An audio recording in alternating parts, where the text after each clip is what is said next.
நீங்கள் எனக்காக சூரா அல்கஃபில் உள்ள மூசா அலைஹிஸ்ஸலாம் மற்றும் ஹில் அலைஹிஸ்ஸலாம் அவர்களின் பயணம் பற்றி சொல்லப் போகிறேன் என்று சொன்னீர்கள் அம்மா. அந்த வரலாற்று நிகழ்வைச் சொல்லுங்கள். நிச்சயமாக என் அன்பான ஃபாத்திமா, இன்றைக்கு நாம் பார்க்கப் போவது ஞானம் என்றால் என்ன, பொறுமை எவ்வளவு முக்கியம் என்று கற்றுத்தரும் ஒரு வரலாற்று நிகழ்வு.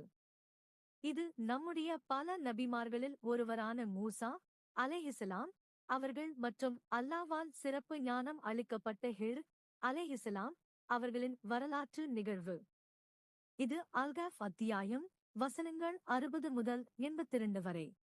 மூசா அலைஹிஸ்ஸலாம் அவர்கள் தங்கள் சமூகத்தாரிடம் பனோ இஸ்ரவேலரிடம் உரையாற்றிக் கொண்டிருக்கிறார்கள்.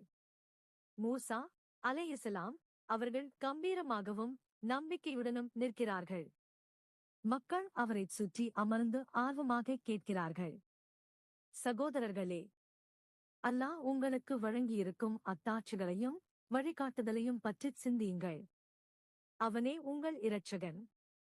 அவனே எல்லையற்ற ஞானம் கொண்டவன்.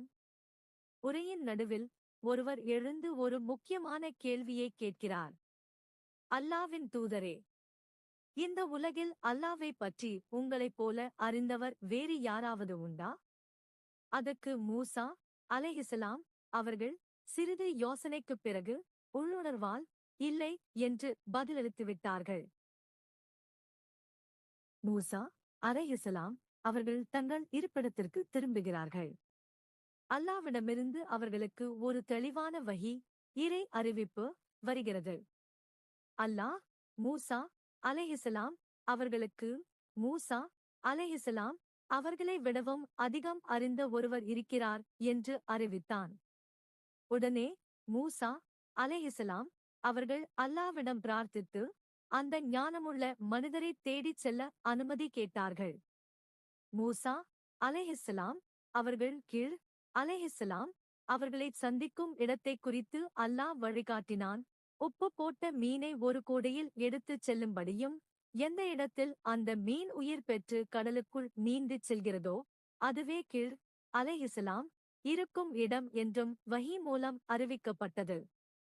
இவ்வாறு 2 கடல்கள் சேரும் இடத்தில் என்னுடைய அடியார்களில் ஒருவர் உங்களை விட அதிகம் அறிந்தவராக இருக்கிறார் என்று வஹி மூலம் அறிவித்தான். وإذ قال موسى لام كسر فاء فتحة تاء هاء ضم لا أبرح حتى أبلغ مجمع البحرين وأمضي حقبا.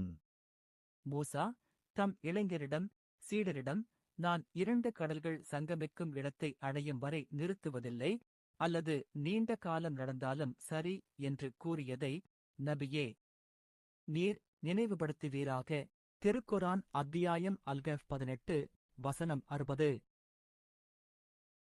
மூசா அலைஹிஸ்ஸலாம் அவர்கள் உடனே அல்லாஹ்விடம் பிரார்த்தனை செய்துவிட்டு தங்கள் இளம் சீடரான யூஷப் இப்னு நூன் உடன் புறப்பட்டார்கள். 2 கடல்கள் சங்கமிக்கும் இடத்தை அடையும் வரை நான் நிறுத்துவதில்லை என்று உறுதியாக கூறினார்கள். ஒரு பாறையில் இளைப்பாறிய போது அவர்கள் கொண்டு சென்ற மீன் உயிர் பெற்று கடலுக்குள் நீந்தியது. ஆனால் மூசா அலைஹிஸ்ஸலாம் அவர்களோ அதை மறந்துவிட்டார்கள். فلما بلغ المجمع بينهما نسي حوتهما فاتخذ سين فتحة باء كسر ياء سكون لام فتحة هاء في البحر سربا. அவ்விருவரும் 2 கடல்களின் சங்கம இடத்தை அடைந்தபோது தங்கள் மீனை மறந்துவிட்டார்கள்.